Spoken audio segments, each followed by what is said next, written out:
Hey guys, shalom, shalom. Listen, we talked about the dangers of being the strong one. Remember we talked about that? And if you haven't heard that, you probably need to go to Clubhouse. But there is a danger of being the strong one. Now, women we generally are known for putting ourselves on the back burner. We tend to pour in the lives of others, our children, our spouses, our jobs.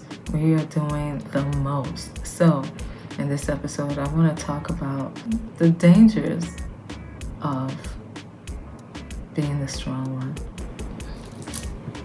All right, so have you ever found yourself in a situation where all the women in your family are strong and we just put up with stuff we really shouldn't? I want to talk about everybody that starts calling you strong. Like, you got this. Girl, you got this. You'll be all right. But they don't really know that you're breaking down on the inside. They don't know that you have been crying at night or stressing out. And sometimes you don't even do that because you end up being emotionally detached. So you just show up as how can I say it?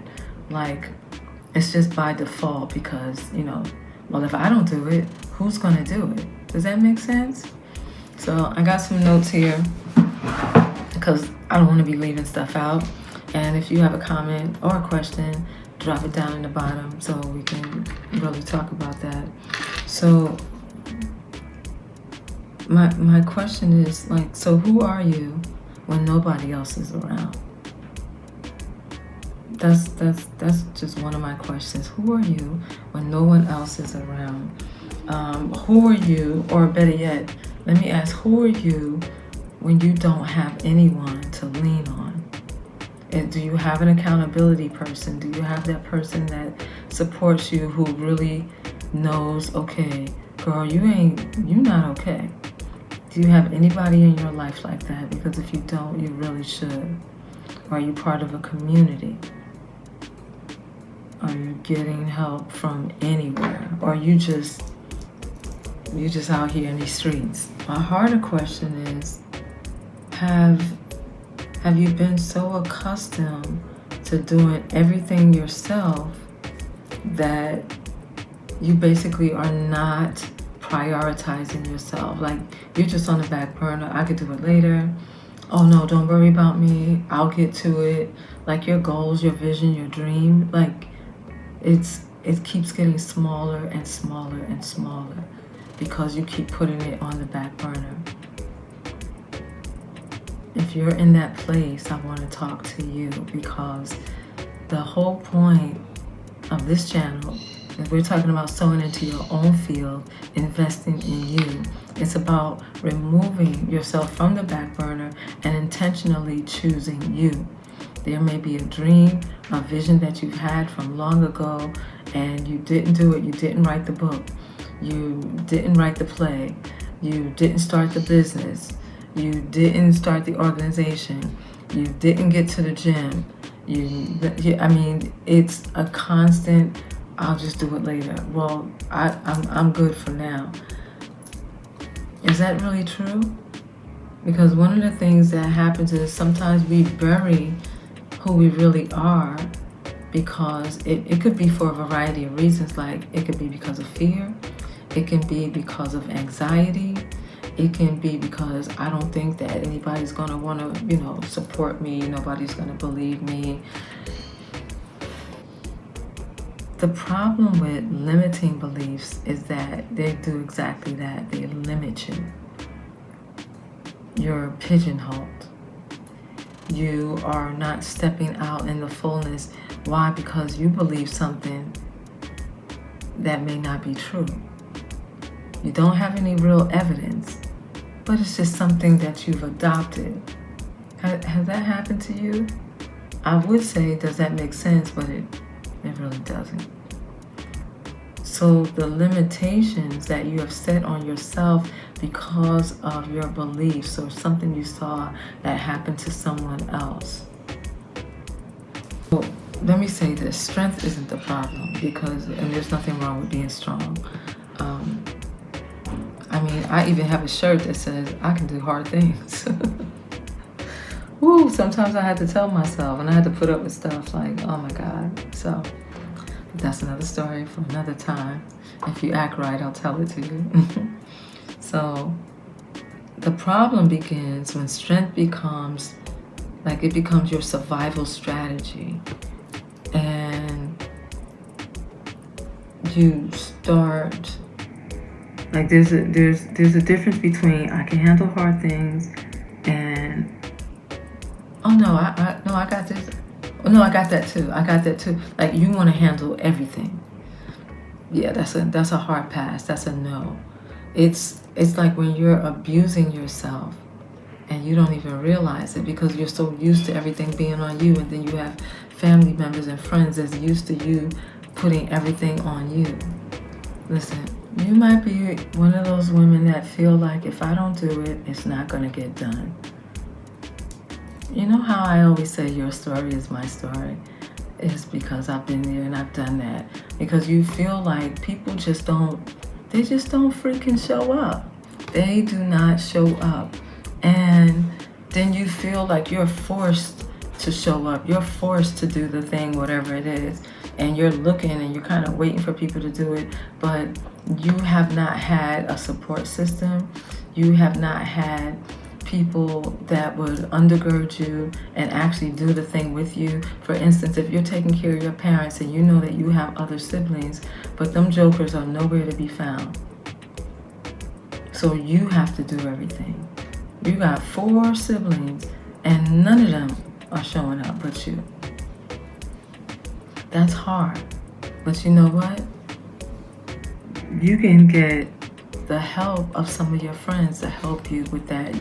You can get one of your parents that you're taking care of, and you can look for assistance on every level. So it does not have to be just you. And I'm just using that as an example.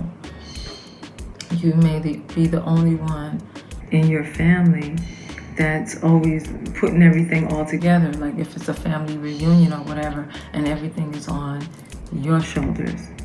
You can't keep doing that. But my question is, what about you? What about you? When are you going to get out and do what you want to do? Yes, you've raised the kids. Now they got you on grandma duty. So you still don't have time. Listen, can I just say cut the cord? Just cut the cord. Cut the cord. Because it's really time for you to live. A lot of times what happens is people can get used to your capacity. Let me break that down. That just means that they know you're going to do it. They know you are going to show up. They know. So they're not even asking, hey, can I help with this? Do you need anything? They're not doing that because you got it. She can handle it. She'll be all right. I want you to think about this. Everybody has been benefiting from my strength, my money, my everything, including people who should have been developing strength of their own. But they don't. You know why? Because your strength, your money, your time. Can I say that this time it really is about you? It really is about you. And it's about time. Now the thing is, you have to decide that this time it's about you. You know how we say me time? Yeah, me time. It's all about you, beloved. And you want to move yourself in that posture. So I remember I asked you about community. Do you have a community? Are you a part of a tribe? So what I've done, because I know all about you, because I've been you, is I have put together a tribe. I put together a tribe And I call it Bloom School. Bloom, B-L-O-M, and School, S-K-O-O-L. And I put it together just for you so that you have breathing room. And if you want to cry, you can cry. If you want to whatever, you can. But I also want to help you to nurture the gift. So for those of you that don't know, I am Dr. Navia Yehuda, bringing you intimate truth. What I do is I am a coach. What I do is I help women just like you, to transition out of living their lives on the back burner and then helping these women, that would be you, to choose yourself intentionally, to choose you. And you might feel guilty. You might feel like, oh, I'm turning my back. I'm just, no, you're not. How old are you now? How long have you been wanting to ...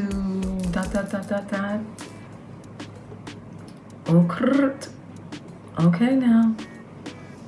It's like, let's go. So if the pain of the back burner is starting to flare up, then I want to invite you into the Bloom School. It's free, don't cost you anything. You have room and space to grow, to learn about you, to understand you. So that is my offer to you, because I care, because I've been there. And as I always say, your story is my story. So check it out. Go to the Bloom School. The link is in the description. And I want to see you in there. All right? Come in, introduce yourself. You want to tell your story? Tell your story. Tell your story. And let's go. All right, shalom.